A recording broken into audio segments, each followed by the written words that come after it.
and welcome. Thank you for joining us tonight for British Politics in Crisis. How do we reclaim the soul of our country with Gavin Esler and Gina Miller? For those who don't know me, I'm Michael Anderson from the EM UK staff team. And before I pass over to our chair, Dr. Mike Galsworthy, I just have a spot of housekeeping. With tonight's event, we will see Gavin and Gina give a comprehensive sense of what's gone wrong in recent years and how we can revitalise our democracy as part of the long-term campaign for a renewed relationship between the UK and Europe. We will hear first from Gavin and then from Gina, who will be in conversation with Mike for around 15 minutes each. This is before Mike takes us into the Q&A session, beginning with a few questions of his own. You can ask your questions to Gavin and Gina in the chat from now, and we will get to as many as we can in the Q&A session. When typing your question, please say which speaker the question is for.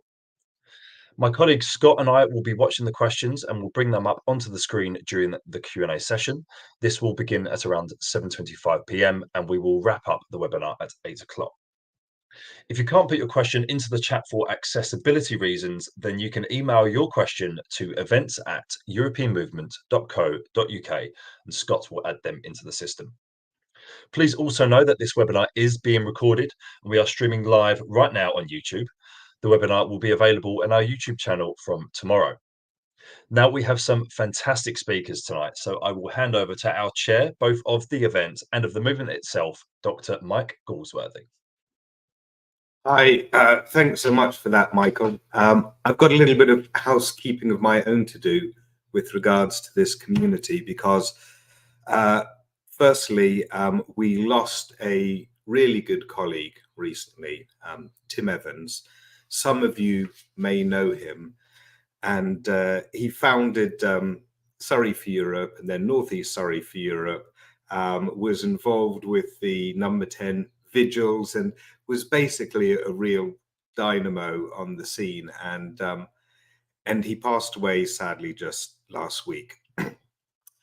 And because we've had other colleagues pass away recently, like Michael Young and Paul Wilner, I've asked our CEO, Nick Harvey, to set up on the European Movement website a permanent obituaries page. Because we are a community, we take care of each other and we want the opportunity to pay tributes to members who pass. I think that it should be us that hosts that permanent record. So I just wanted to let you all know that. Right, good. Let us get on with this webinar because it's going to be a really interesting one. And I've got two fantastic guests here to engage with in conversation. And there they are up on the screen. Good one, Scott. Exactly how Scott told me he was going to do it.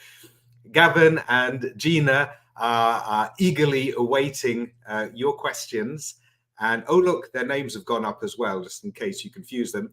And but first of all, I'm going to put them through their paces, talking about why this country is in such a mess at the moment, how we got there, and very, very importantly, how we build back out of it.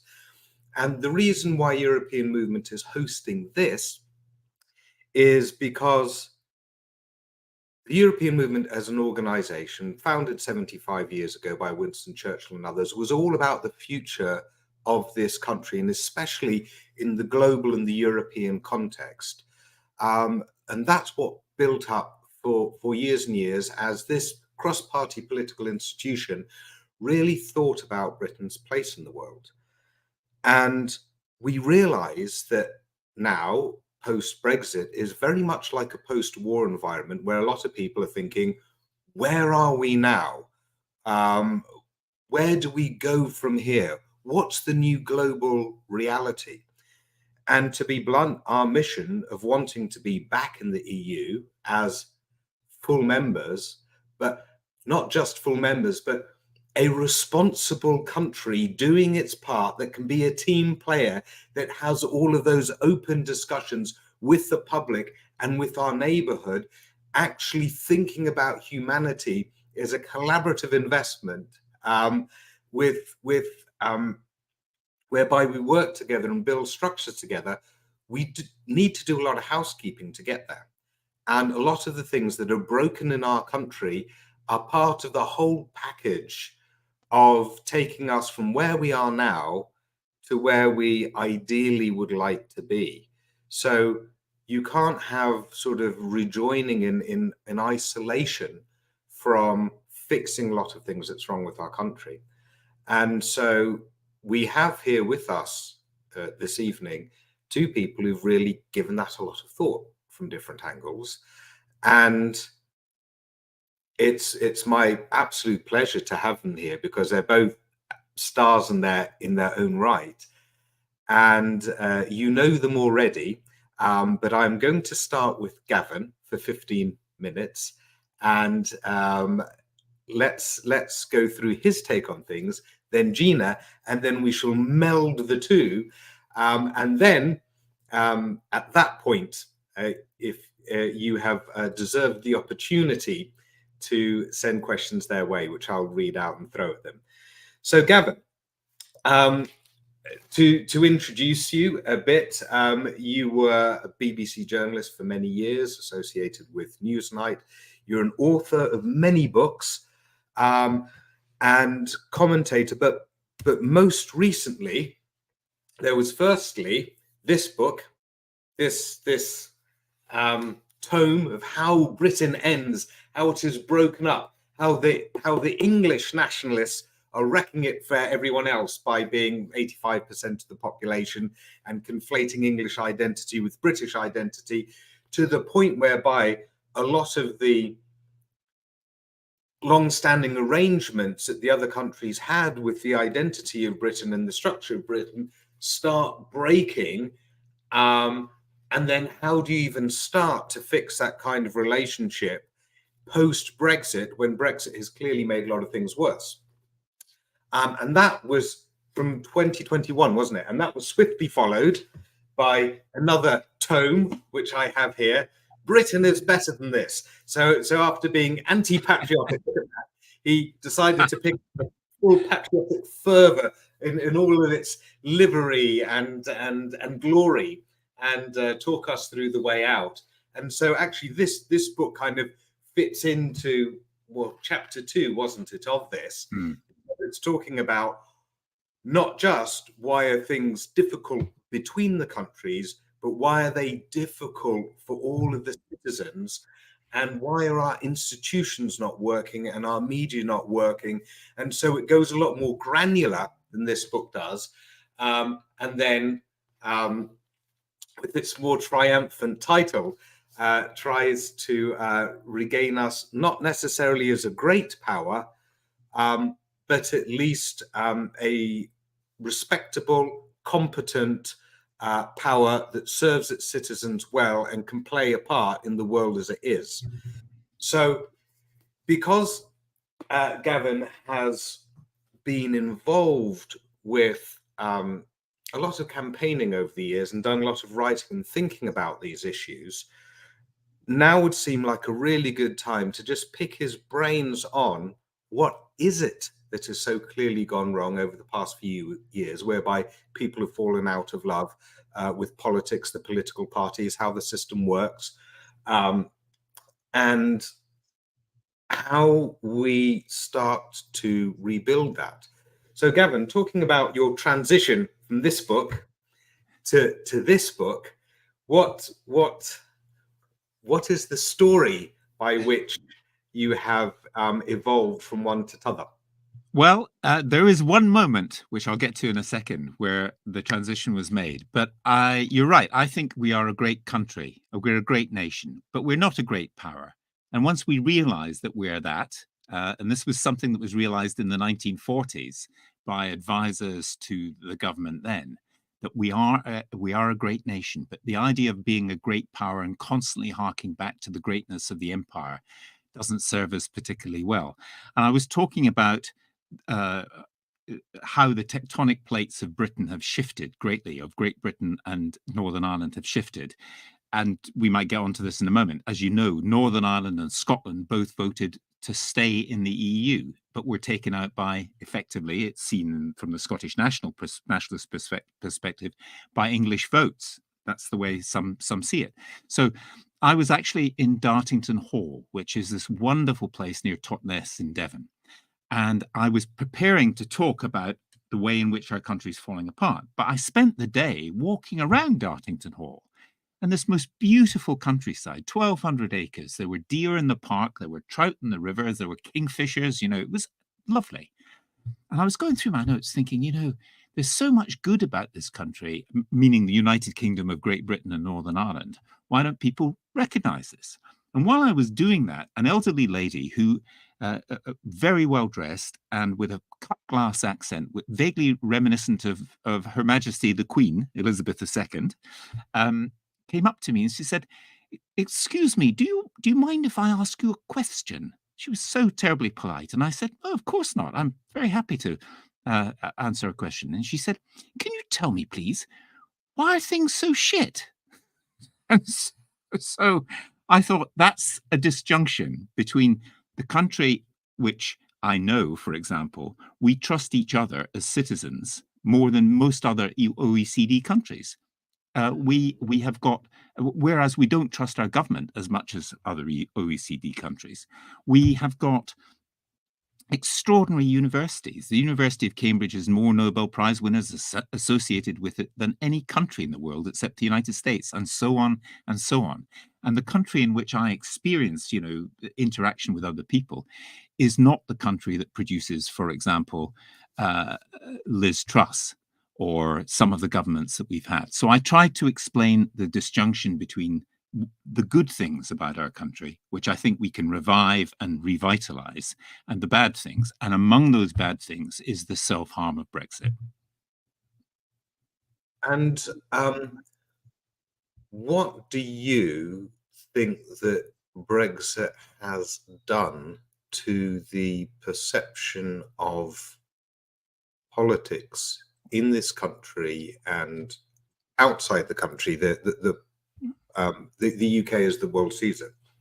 Well, starting with outside the country, because I go to Germany a lot. I go to various places in Europe. I've just come back from the United States, and I also talked to Lord Ricketts recently, Peter Ricketts, who is a former national security advisor, former ambassador, very, very highly regarded person, and he says very clearly in a book he's written that by diminishing ourselves in Europe, we have diminished ourselves as an ally for the United States. We can be taken much less seriously by whoever is the president, never mind if it's Trump, but Biden too, because we're not as powerful as we once were, as a voice in Europe at least. So that's one thing.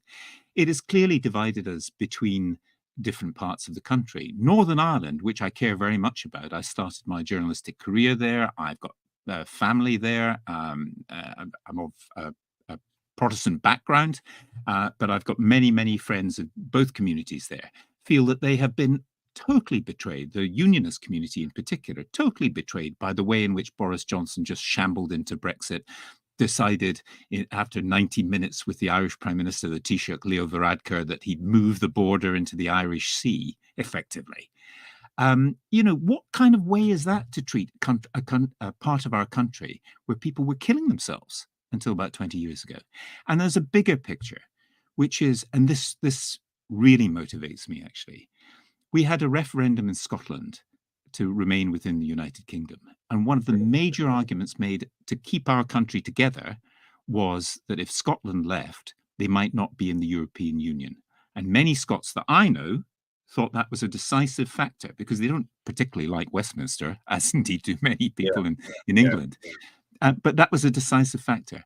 And so their referendum was undermined by the Brexit referendum, which Scots didn't vote for. And not only that, the peace deal in Northern Ireland, the Good Friday Agreement, was also sanctioned by a referendum, which laid out certain conditions while we'd all kind of live together in peace and not start shooting each other, kneecapping people.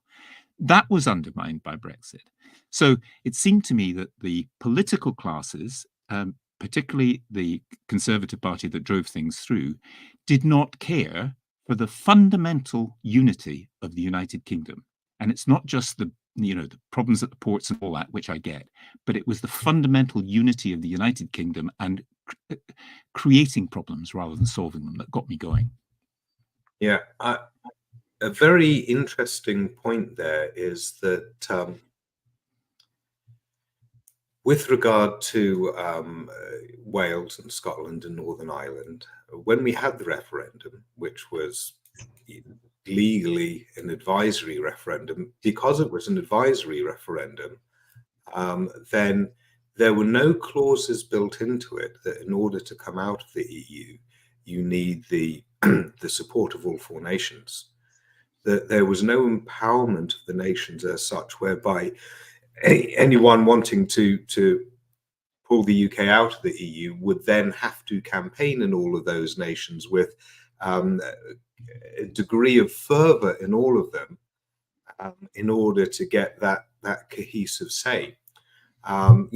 Putting aside the issues of super majorities and things like that, just the notion that you either go in as a team or come out as a team. I know we didn't do it in 1975, but this one was so close that it was quite disempowering for those nations. And then you saw it again in the actual Brexit negotiations, that the other nations were not given a say in those negotiations or even in the trade deals after.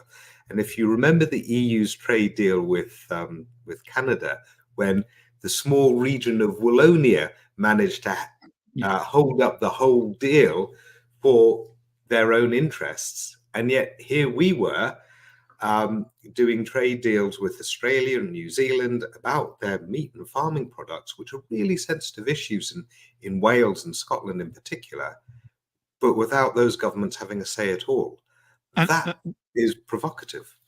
Yes, and also one of the things that got me thinking about the constitution of our country, what keeps us together, was how vague it is and how therefore open to abuse by a prime minister, in this case Boris Johnson, who could kind of make it up as he goes along.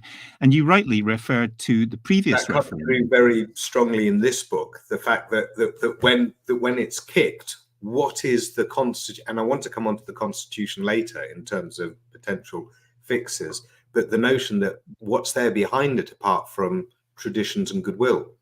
Yes, and in terms of a referendum, we had a quote advisory referendum based on 16 words, and it was advisory in inverted commas, and then it became compulsory. Whereas the Northern Ireland referendum in 1998 was based on a 35-page document about how peace will affect you, and also the referendum to join the European community, the predecessor for the European Union. We knew what that was because we were already a member. We were already in it, and it was just so we had a fact. So what we voted on was just made up, which is a series of fantasies. Now, I'm not blaming people for voting for it. I'm blaming David Cameron for trying to solve an internal political problem within the Conservative Party by ruining the country or making us poorer than we otherwise need be. Yeah, as David Davis once said, that you have to put before people detailed propositions of what you want them to vote on, not just give us a blank check, ironically. But a lot of this has destroyed faith in politics overall, not just between the nations, but also when, for example, we did our Brexit documentary with Byline TV, we saw that in farmers who said they were no longer voting Conservative. We saw that in fishermen who'd taken the last throw of the dice with Brexit as a hope that that would solve things.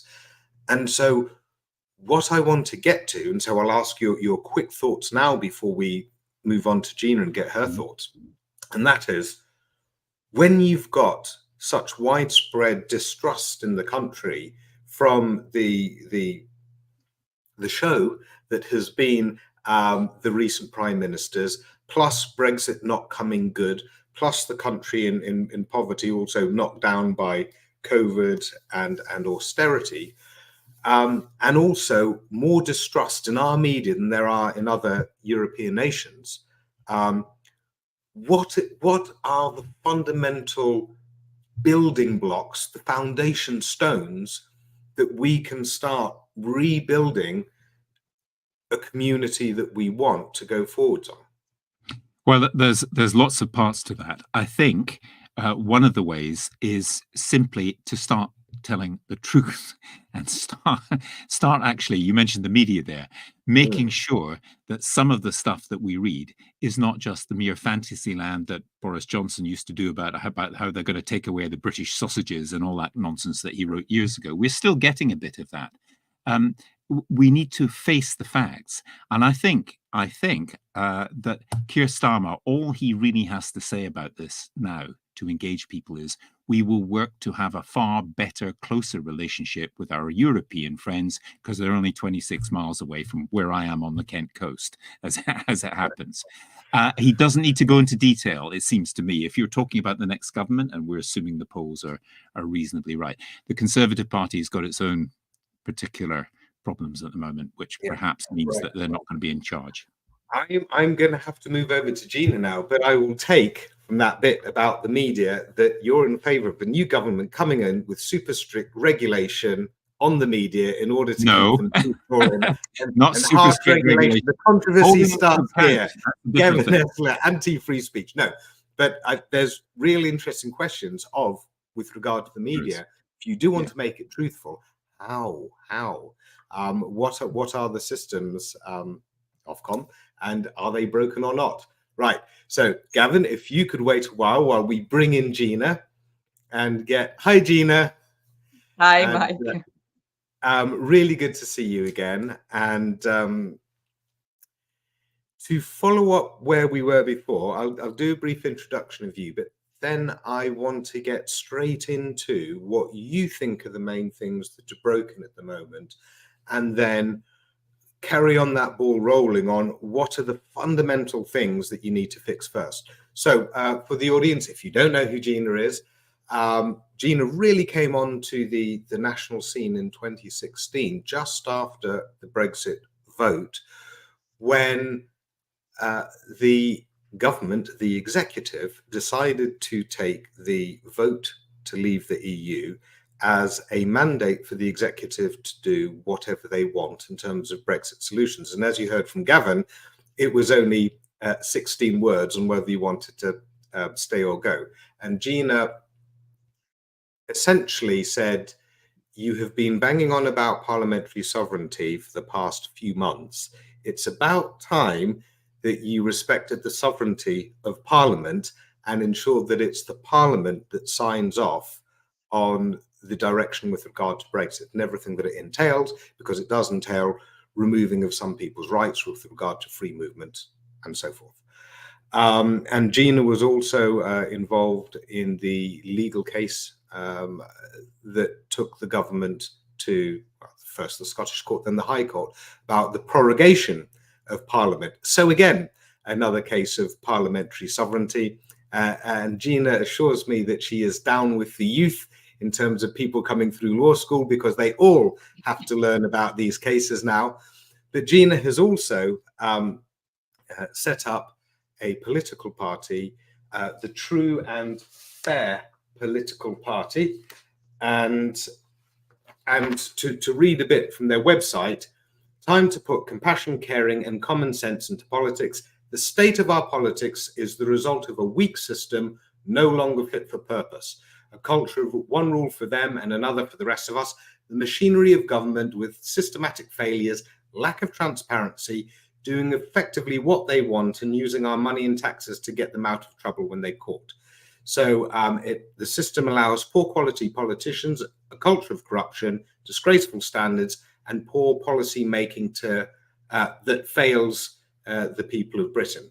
So if you're committing to set up a political party and you've been in legal cases about government functioning for a few years, Gina has probably spent a fair amount of time thinking through what's wrong with the country and what needs to be done to put it back on track.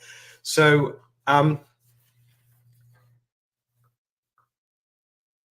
what do you think? I was tempted to say, what on earth are you doing setting up a political party in an first past the post system?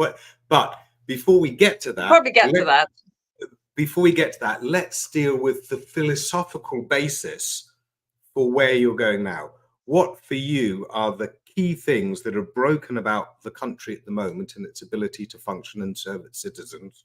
And what for you are the few key things that, if you were to be magically transported into number 10, what would be the first things that you would target in terms of setting things straight? One of the things that leads to us not having a functioning democracy is a number of people who are disenfranchised and distrustful of politicians. So, that is not a functioning democracy when we don't have people. We need the demos, we need people to be involved. But because of the weakness of our systems, the fundamental flaws in our constitution and our political system, we have very few checks and balances. It's basically this good chap model of government that apparently people we elect are going to behave like good chaps. And that's just a naive system that's been in place and is very self-serving for politicians. But from that, trickles down everything else, because you have to remember that politics is about policies, and policies is about every single thing that we do and how we live our lives, how we work, how we live, how we study. Everything is decided by politicians and policies and the laws that are put on the statute book. So if you don't have people there that are acting in the best interest of the country, how can you possibly then have a system that's robust? So everything for me starts from the top. And I'd say, that yes, we've had good and bad politicians in the past, but something happened in 2010 after the global financial crisis. I mean, I don't disagree with anything Gavin has said, but I don't want to repeat very much of what he said. I want to take this from a different angle. But poor political choice and poor political leadership is responsible for so much, because what happens in politics, what happens in our country is about choice. Leaders have choices, and the choices they make have consequences. And when you have leaders that are not taking responsible choices for our country, then that then starts a ripple effect of, it creates harm, division, poverty, all the things we're seeing, broken Britain that keeps everyone talking about, everything being broken, can be traced back to poor political choices. And if you look at where we are now, to my mind, it is what happened after the global financial crisis was, there was a political choice that was made. And rather than investing in our country, and very famously, as George Osborne said, mending roofs while the sun was shining, what they decided to do was to impose austerity and believe that they could run a country on the cheap, which is, complete madness. But by doing that, it exasperated many of the issues that were already there. We already warning lights blinkering about the aging of our population, about the fact that we have education systems that are not fit for purpose, fit for the future, the fact that we don't have, young people actually being able to achieve the lifestyle goals that the rest of us have in the 80s and 90s. We already saw that climate change was going to be a problem that was coming down the track. So none of this was new, but rather than making good political choices, when, to actually start investing on, say, a 10-year strategy, imagine if they had done that, if there was a 10-year strategy and vision for our country, where we would be. So those poor political choices have started the rut in our country. And then you lead forwards. And it's not just us, because remember, there are many countries in the Western world that are actually in similar positions to us when it comes to facing the challenges that we are facing in the future. They've just made different political choices about how they're dealing with it. So then you roll everything forwards to 2016. And what you had then in America was Trump and the idea that fake news suddenly became a thing and was entered on a political lexicon.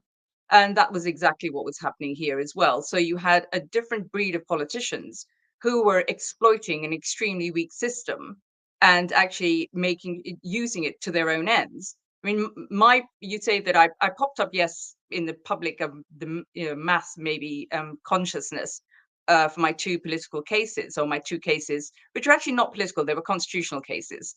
But I actually have been an activist for over 34 years. And my political activism started, actually, my first demonstration was against the Iraq War. And it was Tony Blair who started using secondary legislation and bypassing Parliament. He did it 1 year, 96 times early on in his premiership.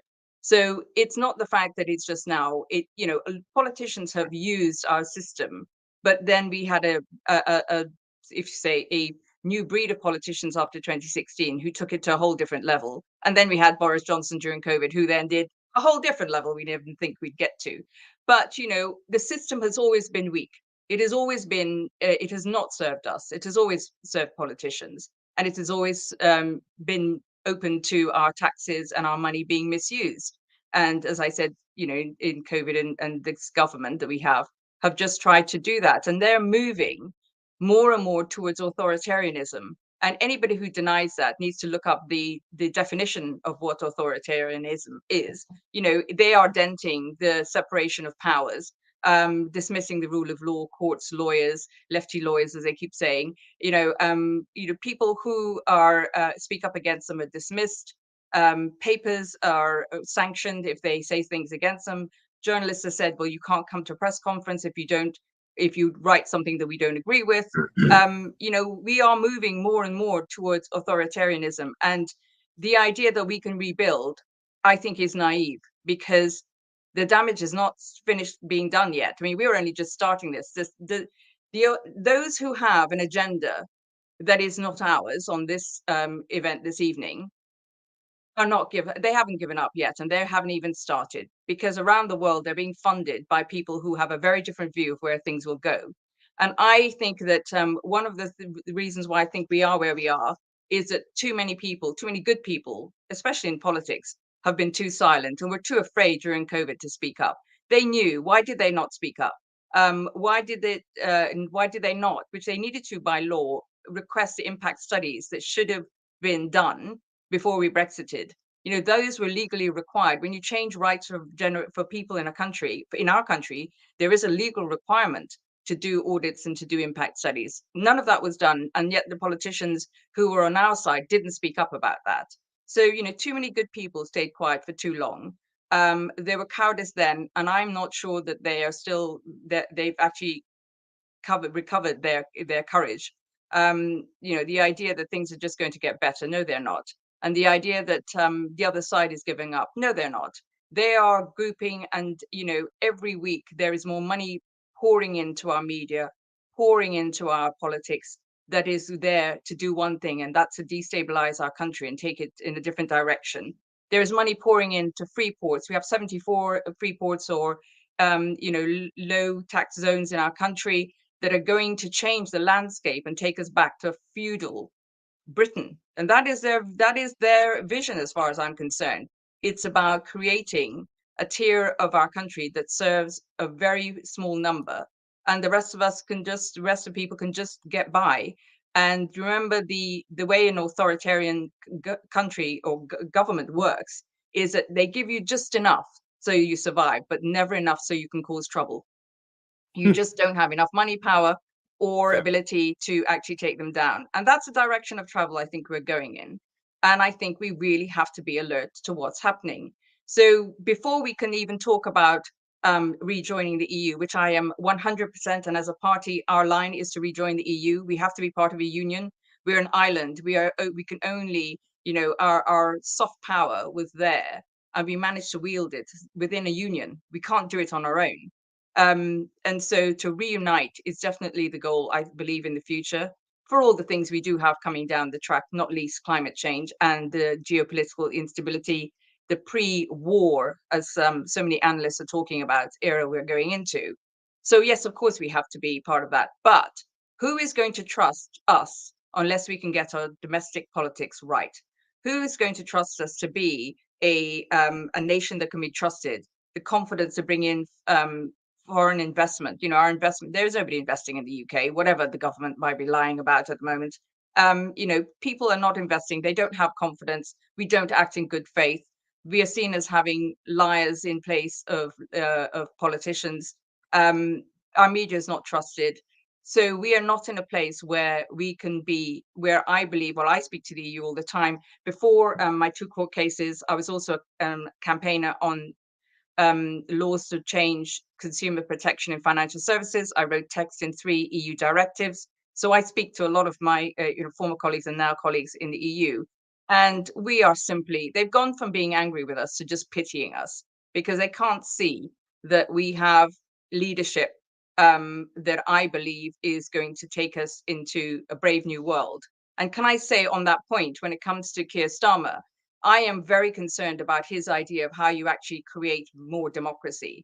The idea of having a star chamber of 4 individuals who will make up the decisions in the next government, the executive, Reeves, Rayner, McFadden, and Starmer deciding the strategy for our country, and then telling a cabinet what that strategy is, and then giving mission boards how to deliver it. I'm sorry, that is not reforms to enhance our constitution and our democracy. That is making it even more of a star chamber going back to Henry VIII. I don't understand, and I'm shocked and surprised that he thinks that that's a constitutional change we need in our country. In fact, it was the original sort of star chamber that first banned the media from any talk of news in the country back in the day when European countries were freely sharing news. But do you think, given that we've operated for so long on a good chaps model, do you think the EU will look at us and say, if they get good chaps back in, we're okay? Or have they been so rudely awakened by recent events that they would really want to see a constitutional change or checks and balances stronger in order to have any trust in the UK going forward?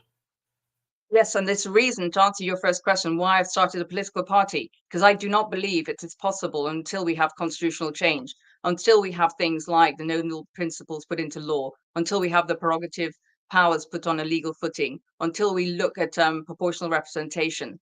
I don't think the EU, they have no reason to trust that Starmer government, or actually any future government, will last and won't revert to a much more right-wing conservative government that then comes in, or actually just a Brexit party in all but name. At the moment, they're the Brexit party in disguise. They really will just be out and out Brexit party, the next conservative government. And I'm convinced that that's where they're going to. And the reason I say that is the person they've chosen to supposedly stand in a safe seat in Epsom and Ewell, where I'm standing, is being referred to as the rising star of the right, as to the UK's version of Maloney. And this is somebody who they've put in a safe seat, they think. So that's where, and that illustrates the direction of government that this government and this party is going, this Conservative Party is going. It's frightening to think about their vision and their ideology. And I have spoken, because I've been a cross-party campaigner for years, over decades, I have spoken to many who are in the know, and they are frightened, and it shows you the number of Conservative MPs who are stepping down, quality MPs who are no longer willing to stand because they say this is no longer their party. So it's not just voters saying, Conservative voters saying, this is no longer our party. It's actually MPs themselves who are saying, this is no longer our party. So there's a lot to change, and it has to start with the Constitution. Who would trust our country if we do not have constitutional changes? Right. So on that, I want to bring Gavin back in for exactly that question. Because Gavin, in your book, you cover the British Constitution, or lack thereof. And you also make reference to the good chaps' habits that we've been in. How serious do you think our non-constitutional crisis is? Oh, you're on mute. Oh, yeah, here we go. To put it bluntly, the Constitution's a con. We're not taught about it at school. Americans, of course, there's no perfect constitution. We've seen it with Trump ignores the simple courtesies of American political life. He didn't concede in 2020. Putin's got a constitution. He ignores it.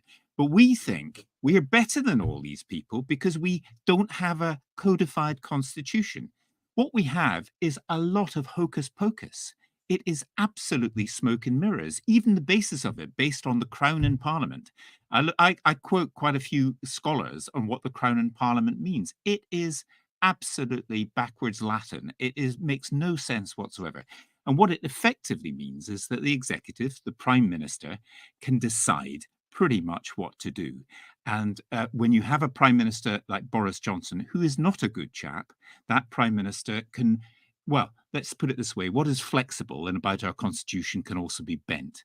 And it was bent quite considerably in the past few years. And I think some of us are getting to grips with it. And just one final point, the democracies around the world, about 50 of them have constitutions that were written by English experts, or part written by English experts, former empire countries. but it's good enough for them, but it's not good enough for England. I mean, this is most bizarre, and it's done because we are taught, as Bagehot once said, not to let light into what was it, mystery. Well, why should it be a mystery? Why can't we have, as Germany has, a basic law which says central government does this, the other bits, the land, other states do something else. And instead of what we've done is we've kind of given a bit of power to Scotland, Northern Ireland and Wales. England has not got anything in terms of devolution that is really significant. And we say that the system, which it may not work in theory, but it works in practice. The trouble is, we all know it doesn't work in practice. So now, I agree totally with Gina. Now, from whichever angle you come from, the Constitution is a mess, and it suits only one group of people, and that's the ones who are in power. Yeah, I remember when. Can I add something there? In that, Yeah, sure. and when you have a majority government, we actually have an autocracy anyway. Because when you have a majority government, the opposition can't do anything about the business of the day and in Parliament, about the legislation that's passed.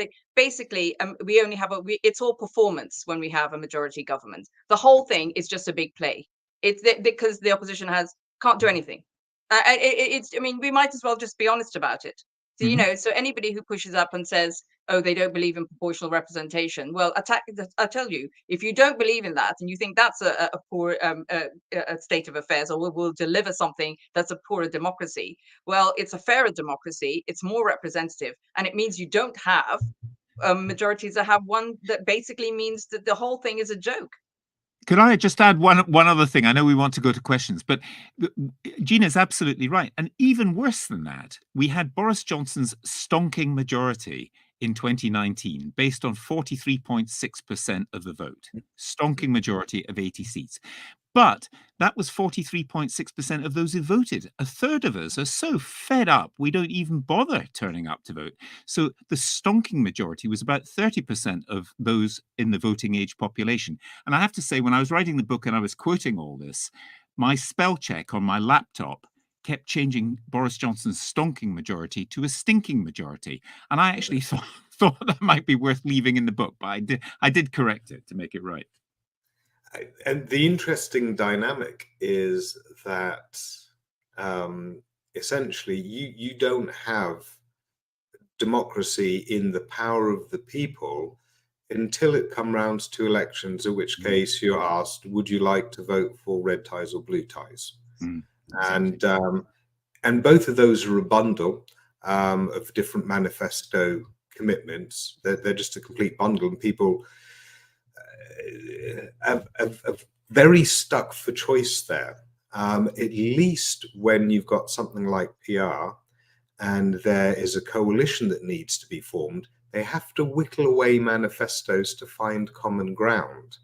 And I find that to be quite an interesting proposition. But the fact is that, Mike, think about this upcoming general election, where you've got something like, and we're finding it, and all our polling is showing it, that something like 40% of people are saying they are not inclined to vote. They're not going to vote. Yeah. So if you have normally 60 to 70% of a population, so 70 is normally unusual, but you've got, say, 60 to 70% of people voting, and now 40% of those 60 to 70% are saying they're not inclined to vote because it's none of the above. They're all whatever reason.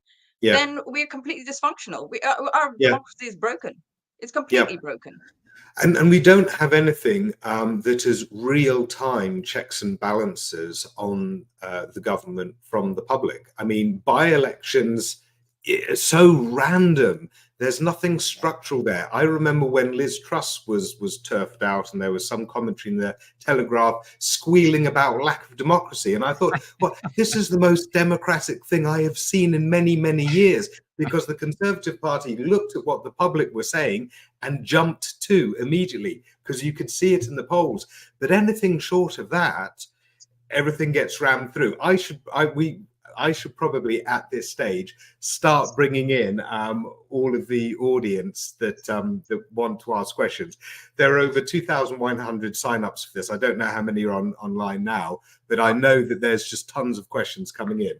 So Scott tells me questions from the audience. Let's make the first 4 questions from these people. Sarah Page, then Chris Rees. Okay, we'll start with Sarah's question. Can you pop that up on the screen, please?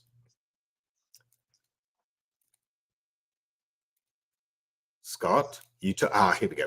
Sarah Page, does the UK have to reform its entire parliamentary system before it thinks of joining the EU? Gina. I don't think so. I think it has to happen in parallel, because if they can see that we're putting our house in order, we'll be able to do that. But it's not. I think the next government has to have the courage to actually approach the EU and be very practical about what is already in the Trade and Cooperation Agreement, Sarah. There are hundreds of renegotiation clauses that come into effect, if there is political will, in January 2025. And I think that's where the next government has to start. So the closer we get, and there are very practical reasons why we need to do things like veterinary agreements, which I know Mike will know more of.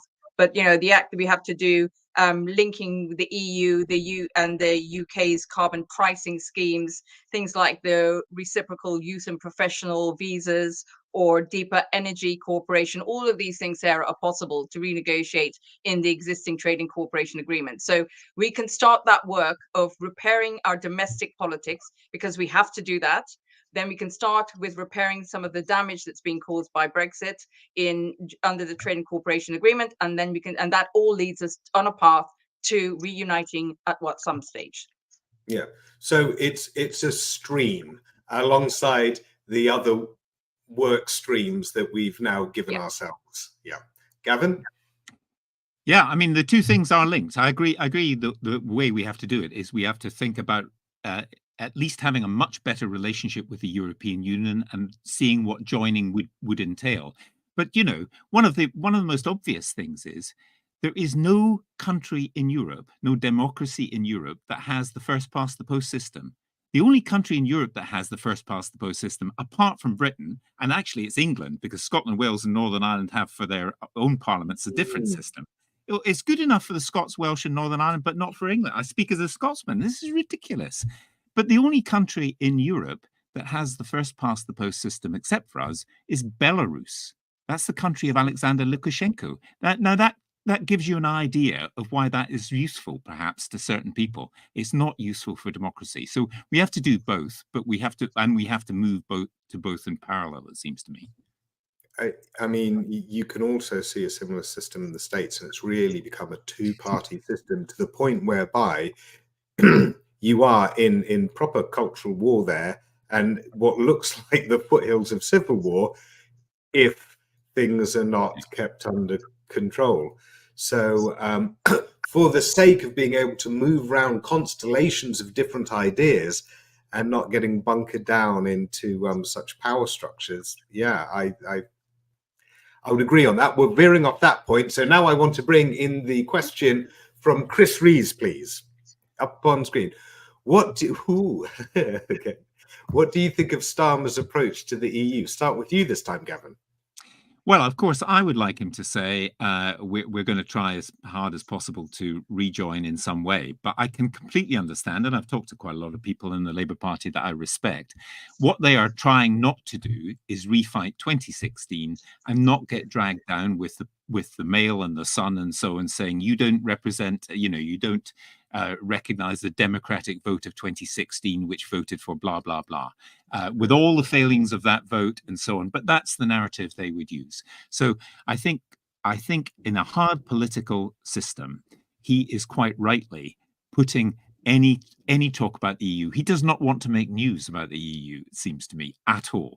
He just wants to win on the fact that the country is in the wrong direction. The Conservatives all seem to hate each other. I mean, we worry about PR because it gives us coalition government. Have you seen the Conservative Party? There's the most dysfunctional coalition of my lifetime, I think. So I think I understand it. I wish he was being a bit bolder. But, people talk about him being dull and boring. I seem to remember that the government from 1945 to 1950 was supposed to be dull and boring in terms of its leadership, but it got a heck of a lot done. So I'm prepared to give Starmer a lot of space on this.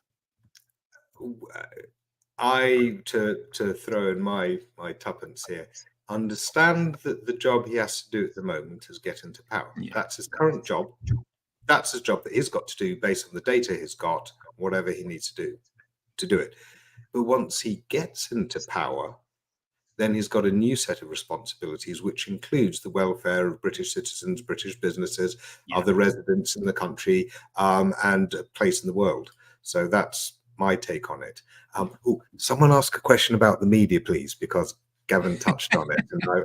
Gina, your take on this question. What's your view on Starmer's approach? I imagine that you're not aligned with it, given that you are a different political party. However, I'd like more thoughts on how he personally approaches the dynamic. I don't buy this line that he has to stay silent on Brexit. Or if he does, then you don't need to go as far as he's gone to write articles saying Brexit's a done deal and that we can't. I mean, he's gone too far. I mean, it's one thing to stay silent. I'm more concerned about the things he's doing. He's going out of his way to say, which worry me, because actually, if he really means that what he wants to bring in, and Rachel Reeves wants to bring in, is an industrial and growth strategy at home, then that means us getting closer to Europe. There is no denying that. We cannot have a proper growth and prosperity strategy without being more aligned with the EU. Those two things are the same, different sides of the same coin.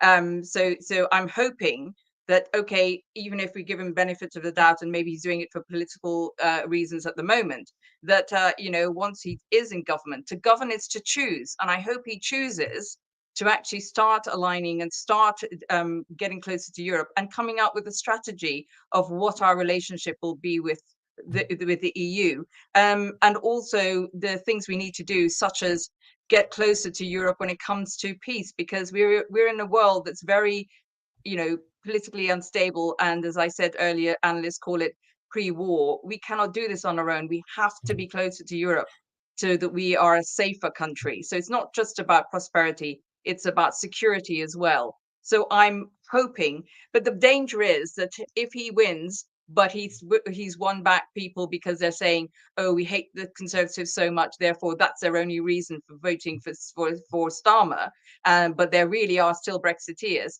and it's just easier to tread water and muddle along for another wasted 5 years.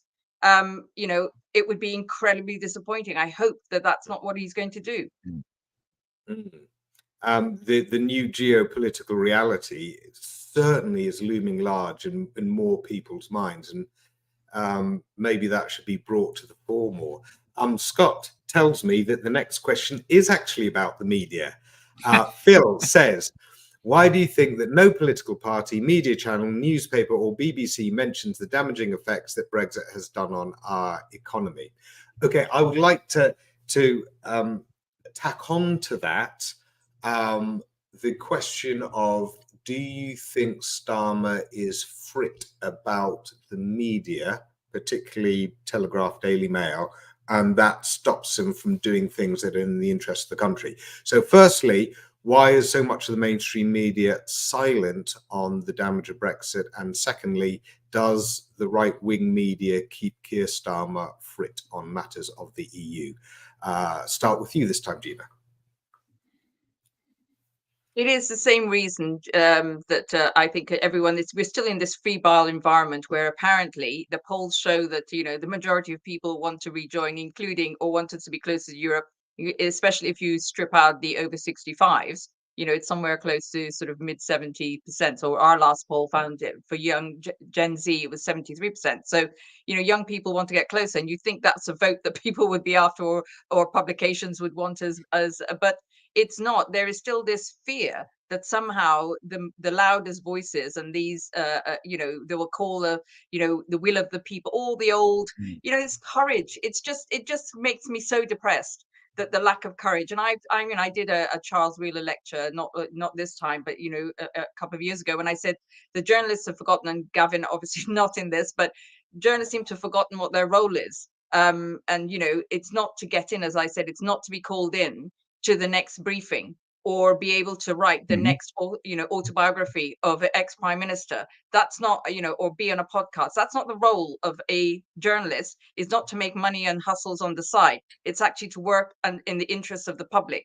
and tell us what's really going on. And I worry that they have too many other interests. We talk about politicians having second jobs and being conflicts of interest. I think there are too many journalists who fall into that category too. Yeah, it kind of feels like the whole structure of how a society should healthily work is being distorted and broken by this sort of black hole of power and money that sits at the center of government and media. Mm-hmm. And it's where the selfish interest gravitates to, but then that starts pulling and bending and breaking other structures. So let's stop foreign ownership of all of our media. That would help us. Right. So over to you, Gavin, on media. Right. This is your sweet spot. Yeah. How long have you got? As you know, and Britain is better than this. There's a heck of a lot about media literacy and our own personal responsibility as citizens to sift away the stuff that's clearly rubbish and try to figure out what we should be reading and how we should be interpreting it. And other countries, for example, Finland, teach media literacy in schools from age, I think, 5. So we are not very good at this, and that's one thing. A second thing is, why do we permit people who are not resident for tax purposes to own such a large slice of our media? I mean, it's perfectly legal for them to do so, but they don't pay taxes like normal people. Why is Rupert Murdoch an American, not an Australian? Because he couldn't own what he owns in America if he wasn't an American. So, I mean, I'm putting it somewhat simply. So we have got newspapers which are owned by people who don't quite do what most of us do in terms of the system, who have different interests from the rest of us, and there's a vast amount of that. The justification for some of it from the BBC and others is the will of the people, as Gina said, was expressed in 2016. But of course, the will of the people was to vote on those 16 words, and there is there are people that I've come across who looking at Russian interference and other interference from foreign bodies in that vote and other things, who've said to me within British kind of security establishment, who say it's not our job to tell the British people they were fooled. And I kind of get that. But actually, the amount of nonsense that was transmitted and was the many nonsensical media sources, because there's so much more available, that were that focused on ways of dividing us. You remember the famous Nigel Farage standing in front of a poster attempting to tell us that about, I forget how many Turkish people there are, 80 million of them or something, are going to come and live next door to you, was the implication of that ridiculous poster. And there were many things which were not done on the big media platforms, but got through to people and got through to their homes. And it's the same reason that actually that Trump in America is able to continue, despite his many difficulties, to influence so many people. And what I talk about in the book is strategic lying. I spent a year of my life on one lie, which was Bill Clinton saying he didn't have sex with Miss Lewinsky, which was clearly wrong, and he got impeached for it. That was one lie. Whereas we have a strategy of lying from some politicians, and even when they are called out in it, they remain shameless and remain in power. And when you have strategic lying, you also have a decay in the sense of truth decay.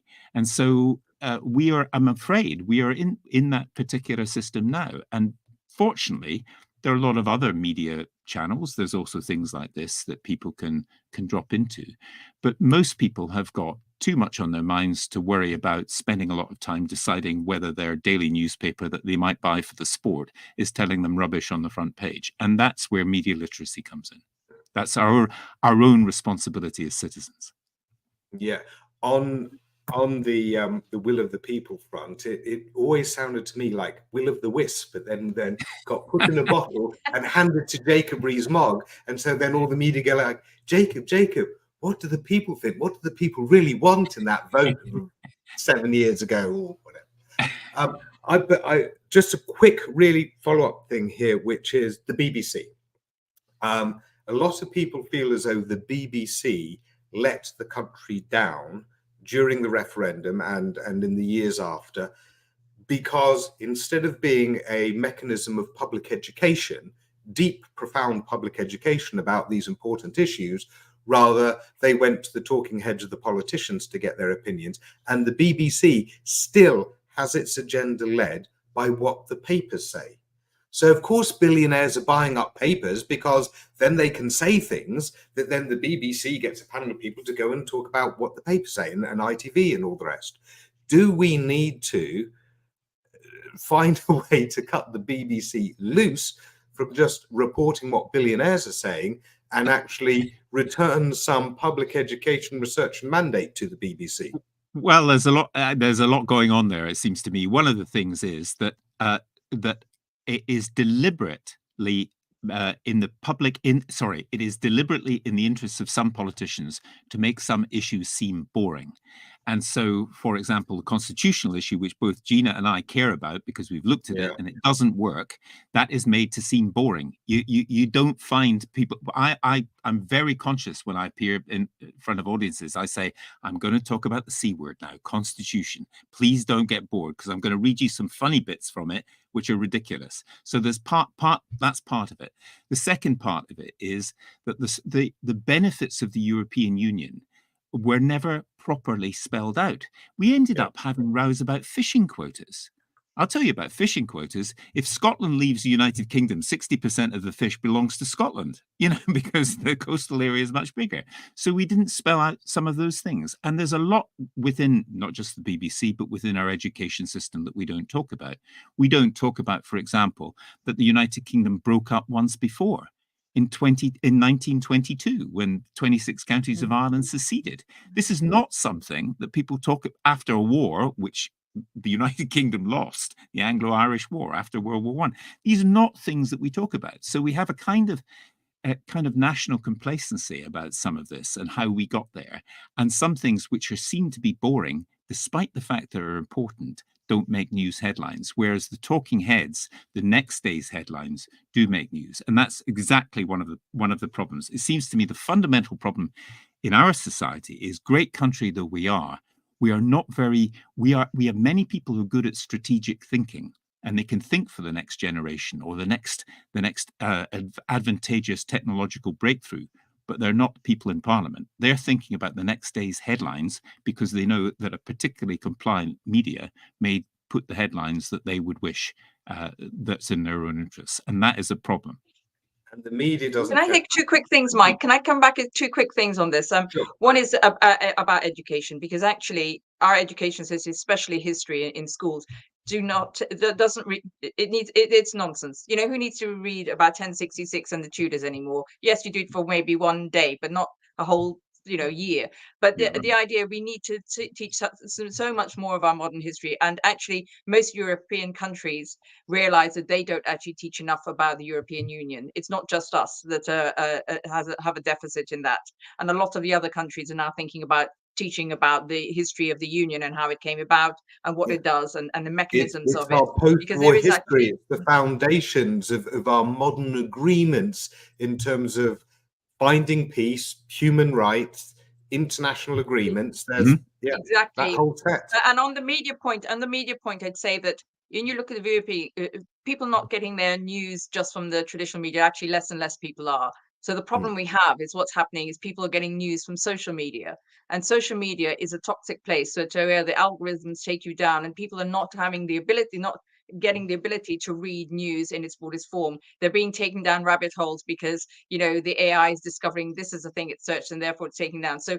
actually, when we look at when it comes to rules and regulations, yes, I believe there should be no foreign ownership of newspapers and traditional media and TV, but also we have to bring in much stronger rules. The online safety bill was watered down to almost make it useless. There is so much more that needs to be done, because if those are places that are publishing news and publishing what's influencing, it's just coding for chaos, and we've got to do something about social media regulation. Could I just add one point about where it specifically hurt on Brexit?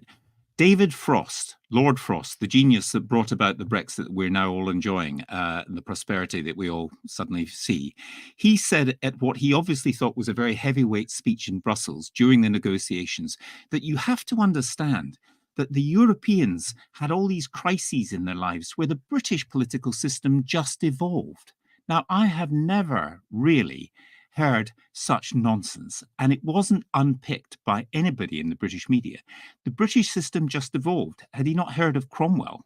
Had he not heard of 1688 and the William of Orange invading with 12,000 mercenaries?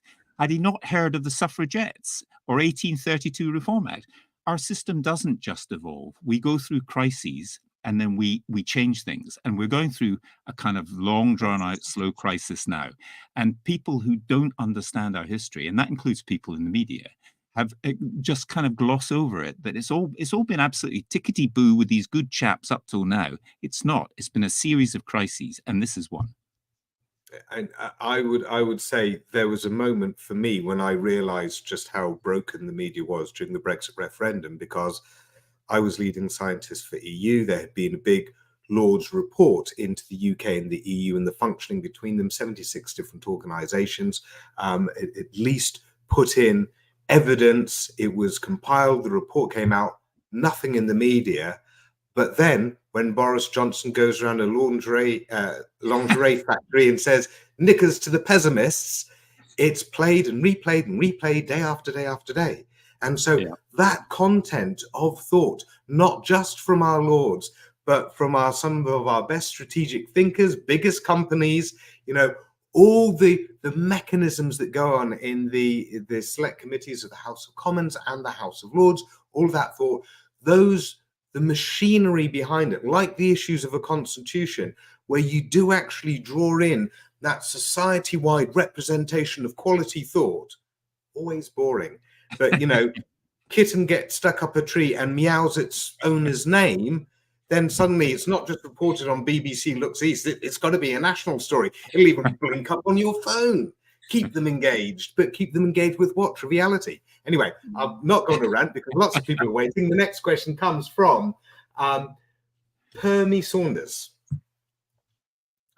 For Gavin Esler only, how likely do you believe the UK is to pull out of the ECHR? It won't. I just don't see it. I mean, the other thing I would say is when we're talking, the UK won't pull out of the ECHR. But the one thing I would say is that one of the most interesting things about the current incarnation of this government and its various revolving prime ministers is they have a lot of announcements, usually involving 20,000 new this and 2,000 new that and lots of figures and so on, and nothing ever gets done. They're more like, I suppose it's more likely that someone will end up in Rwanda who's not a member of the government. But I think even that is fairly unlikely because they're so good at announcements and so useless at actually following through. Just to give you another example, who would ever decide to call it Stop the Boats Week in August, which is what they did, which is when it's a flat calm in the sea? You can't stop the boats in August. It's the time when the weather's good. It's called summer, which everybody except the government seemed to know, but they didn't know it. We can go through their announcements about all these initiatives that they're doing. So they'll rumble on, but I mean, they hate each other too much to get anything done, it seems to me. I could be wrong. Could be peace breaking out in the government for all I know. Gina, and I'm going to throw this question at you as well, because it is on a lot of people's minds, given that they have been making so much noise about it, some of them. We're not going to pull out the ECHR. If you seem to remember, they were going to strike off 4,000 EU laws out of the statute book, and then Kemi Badenoch actually looked at them and realised what they actually meant and rolled back. And not only that, they needed about 4,000 lawyers to be able to do it, and they could only recruit 20. So no lawyer was going to go and help them do that. So no lawyer is going to help them pull out of the ECHR. And also there are lots of other international ramifications of it. So no, it's all hot air. It's not going to happen. Okay, that's very reassuring. Right, Scott, what are our next questions? Our next question apparently is from Hania. And the question is, how can we get news about Brexit and the EU back on the media agenda? Public opinion won't shift as long as politicians and the media are too scared to talk about it. Oh, and that's comes back to what we were saying before. Like, if we get into a next government, which is led by Keir Starmer, if there isn't chat about Brexit on the news and in the media, will they be tempted to just ignore it because it's a little bit too hard? What are your thoughts on that, Gina? I do worry about this. I do worry about, as I said, alluded to earlier, that if his vote is because people are saying, oh, it's time for change, we hate the Conservatives, but we're actually still not going to talk about Brexit, and we're not accepting the damage that's being done. Because, Hania is right, people need to know, and it is there buried in some of the pages, and it's in the FT, and it's in other places. You can find the damage, and you can find the Goldman Sachs reports, and you can find the Bloomberg reports, everything. In a way, there's almost too much evidence. There's too much evidence, from the fishing industry to the farming industry to the, financial services. They're literally, it's everywhere. You have to go and look for it. But if you go and look for it online, it's there. So maybe it's about us amplifying that, because I think the evidence is there. You can find it if you search online. Is it on the front page of the media? No. Will it be there again under Starmer? I hope so, but only if he sees that it's actually serving the political direction that he needs to go in.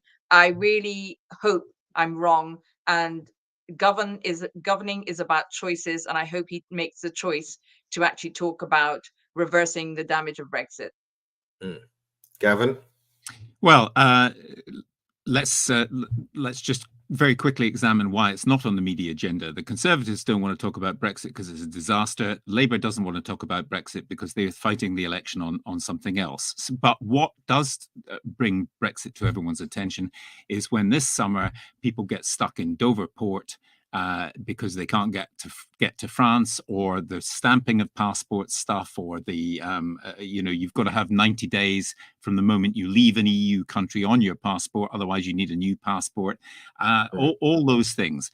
The question is just to make sure that the European movement and others nail that to Brexit. This is not a visitation from God. This is something that we have done to ourselves. If you are stuck in a traffic queue at Dover Port, or you're in a very long queue at Geneva Airport, or some Greek island, or whatever it is, because you're in with the Brits and other people are getting through, that's Brexit.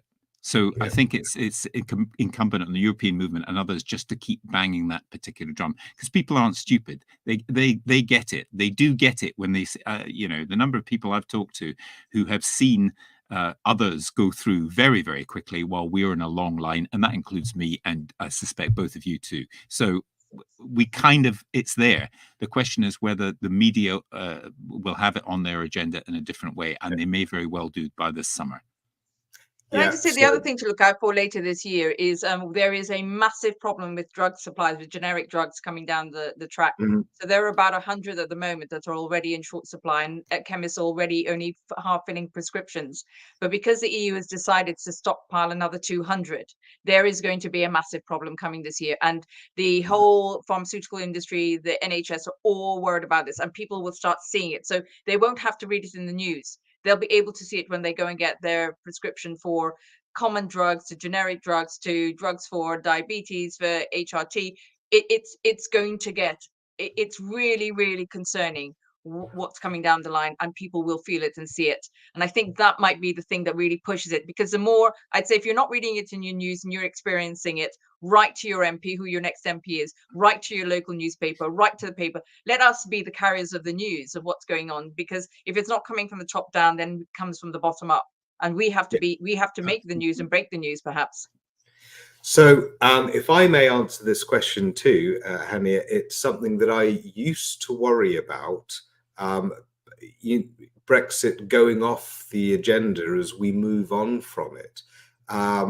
But fortunately / unfortunately, Brexit is the gift that keeps giving month after month, year after year.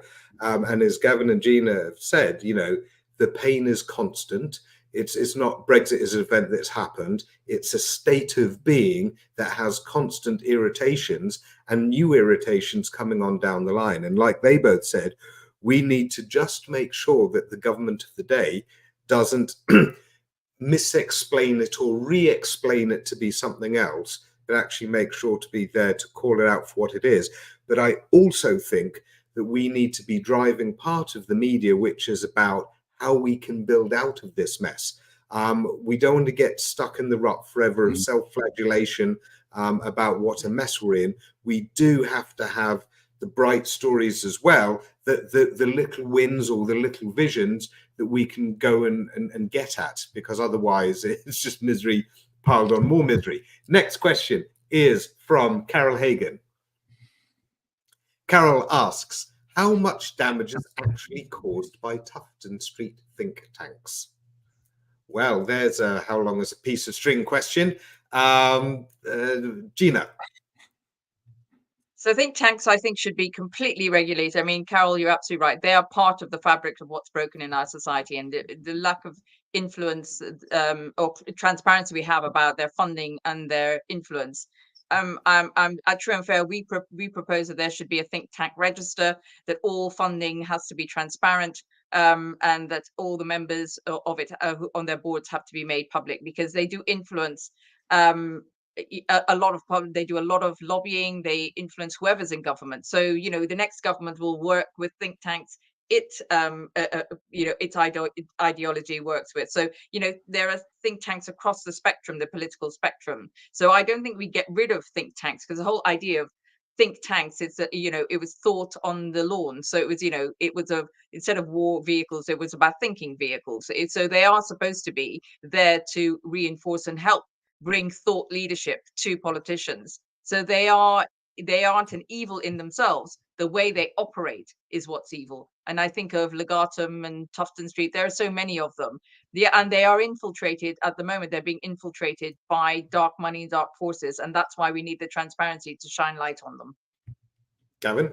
Yeah, I agree with all that. I think it's I think it is absolutely incumbent on broadcasters, and particularly the BBC, to say, if we are not clear about what where your funding comes from, you're not appearing on our programs. You can't stop it everywhere, but you could at least do that. Because what have they got to hide? That's to me the first question from any of these Tufton Street lot and a few others. And I agree with Gina. There are lots of really good think tanks, completely ethical think tanks who make you think. But these are people sometimes we think may be funded by malefactors of great wealth who just want to get an edge on something or other. But we don't know. Now, how good we may never know unless Gina is right about being able to pass some kind of law about them. But I certainly think that in the case of broadcasters, just don't have them on. If they don't tell you how their funding comes, what have they got to hide? And if they've got something to hide, they definitely shouldn't be on your program. Yeah, so I always find it interesting that on programs like BBC Question Time or Politics Live, they do have a lot of think tank representatives. And you think, and who do they represent? Because you've got organizations like trade unions and the charities and big membership organizations that represent significant parts of our society, whether it be by interest or by demographic. Those representation organizations aren't invited on, but think tanks are. And they're the ones that guide. So Mike, can I say something about that? So I have been told over and over again, as a small political party, as a leader of a small political party or a small political party representative, you can't come on our media. But we have to be totally transparent. We're registered with the Electoral Commission. We have to declare all our money. We have all the laws and we have all the transparency. Everything's up on our website.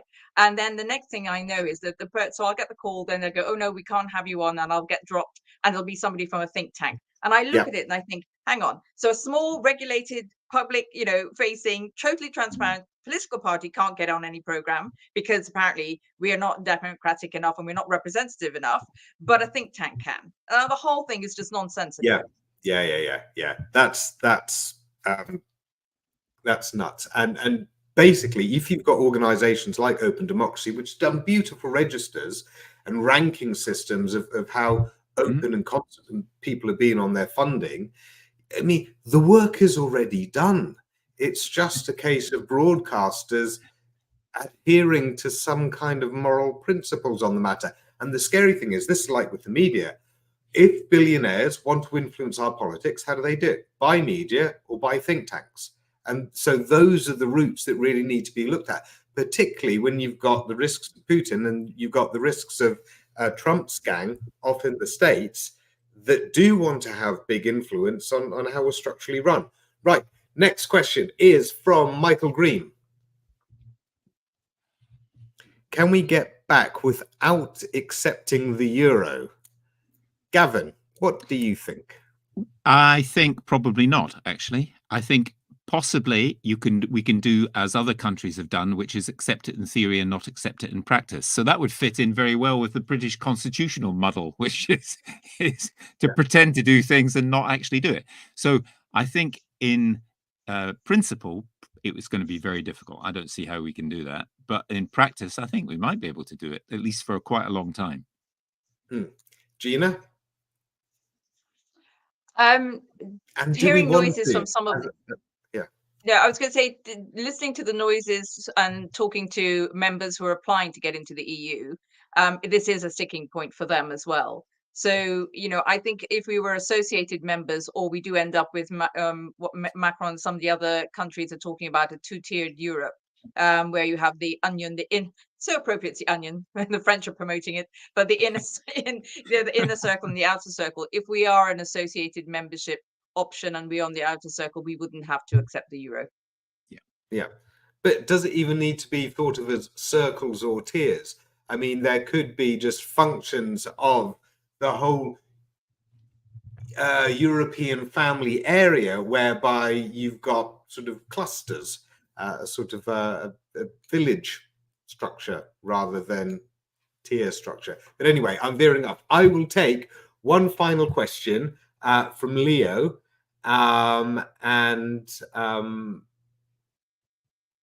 there's one more from Judy. I'll take those two, and then we'll wrap it up, because we've already charged right to the end of time, and I'm sure there's lots of people wishing that their questions came through. I'm sorry.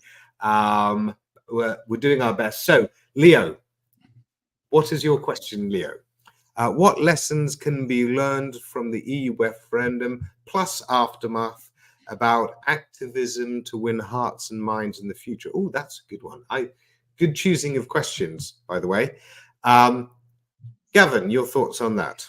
Well, there are lots of lessons to be learned from the EU referendum. The first is don't be complacent when you call one. Secondly, make sure that everybody in your electorate is informed as to what it will mean if they vote yes or no for whatever it is. Generally, don't have them, it seems to me. There has to be a very serious subject on which you have given a great deal of thought. And in terms of activism, absolutely do not be complacent. Just because to many of us, leaving the European Union seemed like a stupid idea, doesn't mean to say it's not going to happen. So there's all those things. And I personally think it's going to be very unlikely for any British government in the next few years to hold a referendum. I can't imagine why they would do that. But it may be forced upon, as by Scotland or Northern Ireland in particular in the future. Right. So, yes, we have been quite badly burnt by recent experiences. I hope that doesn't kill off referendums forever. Gina, because we need one to get back in. Gina? Well, no, I don't think we need one to get back in, actually. So I'm not just, having come from, born in South America, I do not agree with a referenda at all. I think it's very destructive. So I wouldn't say, I would replace referenda with citizens' assemblies, because then they also do the job of bringing people closer to politics and to power, so that you close that. You let us back in without a referendum. Yeah, I think we can have citizens' assemblies where you can actually ask the people you put together. Oh, anyway, that we're going off. I think we just don't go down referenda again. We instead look at citizen assemblies. And I think from what we've learned, lessons learned, Leo, is that do not take any outcome for granted. The number of people, because I was on the referendum trail since October 2015, going around the country, and the number of people I met who were on the Remain side who said, oh, we won't bother to vote because of course we're going to stay. I mean, the number of people who still up to now say they didn't vote because they didn't think it was going to happen. Do not take any outcome. And that it also goes for this upcoming general election. Do not take an outcome for granted is one of the biggest lessons I think we have to learn. When it comes to activism, your activism is using your vote. That is one of the most activist things you can do. So I'd say, use your vote. Do not stay at home. Do not take it for granted. But the other thing I'd say about it was a masterclass in marketing. I don't know, our side doesn't want to agree with that, but necessarily. But there were lessons to learn about how you but it is a difficult one, and I don't know the answer necessarily, because it's much easier to lie than tell the truth. I'm afraid, what's the old saying? A lie's gone around the world before the truth has got its boots on. And we just, so it's about education as well. But yeah, we have to get away from 3-word slogans to run our country. Yeah, and I think on the activist front, one of the things that I learned is that we didn't have a lot of veterans campaigning for this, whereas the other side did. And so structures matter, ecosystems of people matter. And so part of what we're doing at European Movement UK is building that up. And so I think the more of us that get involved in together building resources to represent our voices, that's a key thing that we need to get into a position of power where we can do things, because sometimes just the protests on social media or in the street are not enough. You actually need organizational build and relationship build in order to do things. Actually, Mike, you saying that's reminded me of one other thing on activism, is that the other side, there were some 13 to 15 organizations who put aside their differences because they had one goal, and they acted as one. And that's where I say from our side has got to learn that if you have a common goal, you have to put aside your egos and your whatever it is. It's, if you have a goal and our goal is to rejoin the European Union, we have to act as one body. Yes, you can have, like any army, you have different flanks doing different jobs. That's how you do that's how you approach a fight. But you do need to have one aim, one focus. And that's what's so important. And that's what the other side did. They put their differences aside and they fought on one battleground, which was to Brexit. Very important lesson. Right. I will take very quickly a last question from Judy Sutherland, because apparently that's just for me. Here we go. What are you doing? What can we do to educate the public on the advantages of being in the EU? There was a woeful lack of positive information during the referendum campaign. Yes. So essentially, this is what I think is very important, what I alluded to before, which is essentially lots of media will do Brexit bashing for us. But somewhere, in some place, you need to start building back the vision that you want. And that is an educational one, that is an intellectual one, that is one that has structure and empowerment. I mean, Gavin's been writing about it. Gina's been building her party at European Movement. We've been building up our membership rapidly. We've got over 22,000 members now, nearly 20 staff, over 100 local groups. The Young European Movement, plus European Movement in Scotland and Wales for Europe. And we're also part of European Movement International, which we're starting to use more. So what we need to do is make sure that within that framework, we really pull together all the resources, more webinars, more writing on our website, more stuff into the media that actually talks about the positives from the history and the positives in the future and the Britain that we want and how we start to build there. And it's not just about the EU, and this is the purpose of this webinar, but it's about what we want for each other, for the citizens of this country, for our continent and the world. What makes life better for people in order to be able to express themselves, lead good quality lives, and bring forward everything that we want from humanity. So, and I really do think that we need to build. We all need to build together, take our time and build big. And that's what we're doing. So on that, let us wrap up by saying you should get involved in that build. If you want to furnish yourself with all of Gavin Esler's thoughts on how we do actually repair this country, what's wrong with it, then here is his book, Britain is Better Than This. It is newly out, and he is going around giving book tours on it. You can just go online and order this. If you want to keep in touch with what Gina is up to, then the best, well, you can go to the True and Fair Party website, or you can go to ginaforepsom.vote.